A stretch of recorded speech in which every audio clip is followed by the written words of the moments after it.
Oke, halo semuanya dan selamat datang. Hari ini kita bakal jalan-jalan kembali ke masa lalu. Jauh banget ke belakang, bahkan sebelum adanya peradaban atau dinosaurus, ke masa di mana seluruh daratan di planet kita ini jadi satu. Siap-siap karena kita akan mengupas tuntas cerita tentang dunia yang hilang, benua super Pangea. Coba deh, sekarang kalian lihat peta dunia. Kita semua kenal kan sama bentuk-bentuk ini? Tapi pernah nggak sih kalian perhatiin bener-bener gimana benua-benua ini kelihatannya tuh kayak potongan puzzle raksasa? Nah, pertanyaan sesederhana ini ternyata jadi pemicu salah satu penemuan paling penting tentang planet kita. Petunjuk yang paling kelihatan jelas itu ada di sini nih. Coba lihat deh. Gimana tonjolan di timur Amerika Selatan itu? Kayaknya pas banget ya, masuk ke lekukan pantai barat Afrika. Ini bukan kebetulan loh. Ini tuh kayak gema dari masa lalu geologis planet kita. Sebuah petunjuk kalau daratan-daratan ini dulunya pernah menyatu.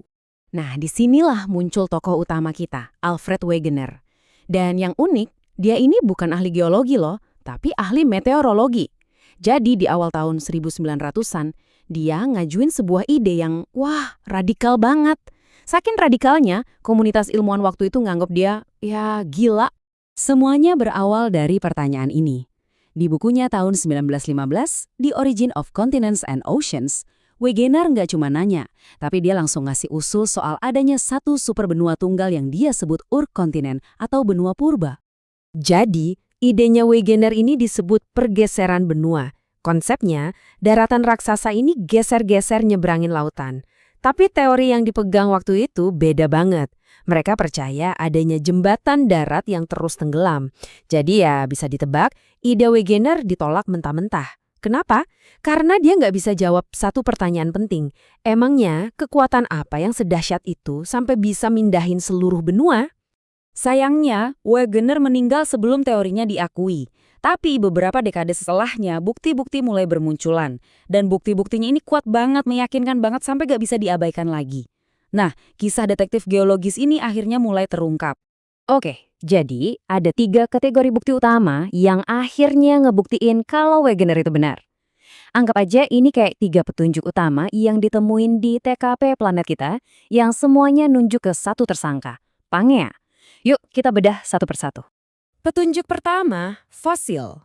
Para ilmuwan nemuin fosil tanaman yang sama persis, contohnya Pakis glossopteris ini, di benua-benua yang sekarang kepisah sama lautan super luas. Coba pikir deh, gimana caranya biji tanaman yang berat bisa nyebrang ribuan kilometer lautan? Jawabannya ya, nggak mungkin. Satu-satunya penjelasan logis, daratan itu dulunya nyambung. Oke, bukti selanjutnya datang dari batuannya. Ternyata pegunungan Appalachia di Amerika Utara itu secara geologis sama persis dan segaris sama pegunungan di Afrika Barat Laut. Ini bukan sekedar 2 gunung yang mirip ya. Mereka ini dulunya satu rangkaian pegunungan purba yang sama yang kepotong pas Samudra Atlantik mulai terbentuk. Nah, ini nih yang mungkin paling bikin bingung waktu itu. Kita tahu kan, batu bara itu terbentuk dari tumbuhan tropis yang lebat banget. Terus, kok bisa ada banyak banget cadangan batu bara di Antartika, tempat paling dingin di bumi? Jawabannya cuma satu. Antartika itu dulunya nggak di kutub selatan. Dulu lokasinya dekat Khatulistiwa, sebagai bagian dari Pangea. Oke, karena buktinya udah kuat banget, para ilmuwan sekarang bisa nih nyusun ulang ceritanya Pangea. Kayak gimana sih superbenua ini, apa aja yang terjadi waktu itu, dan gimana akhirnya dia bubar. Timeline ini nunjukin betapa kerennya era Pangea. Jadi, superbenua ini terbentuk sekitar 320 juta tahun lalu dari tabrakan benua-benua raksasa. Dia juga jadi saksi kepunahan massal terbesar dalam sejarah bumi. Tapi setelah itu, dia jadi panggung buat kemunculan dinosaurus. Tapi, sekitar 200 juta tahun yang lalu, kekuatan yang sama yang nyatuin Pangea mulai misahin dia lagi. Coba bayangin deh, sebuah dunia yang beda banget dari sekarang. Karena ukurannya yang super gede, bagian tengah Pangea itu gurun pasir yang luas dan kering banget.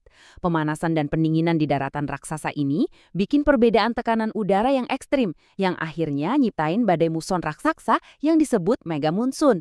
Sementara itu, di dekat Khatulistiwa, ada hutan hujan tropis yang super lebat. Jadi, pecahnya Pangea ini bukan cuma soal geologi loh, peristiwa ini ngubah total arah evolusi kehidupan di planet kita, dan dampaknya itu masih kita rasain sampai sekarang. Waktu daratannya pecah, kelompok-kelompok hewan dan tumbuhan yang tadinya hidup bareng tiba-tiba jadi terisolasi. Mereka kayak terdampar di pulau-pulau benua yang baru, kayak penumpang di atas rakit raksasa yang hanyut kepisah.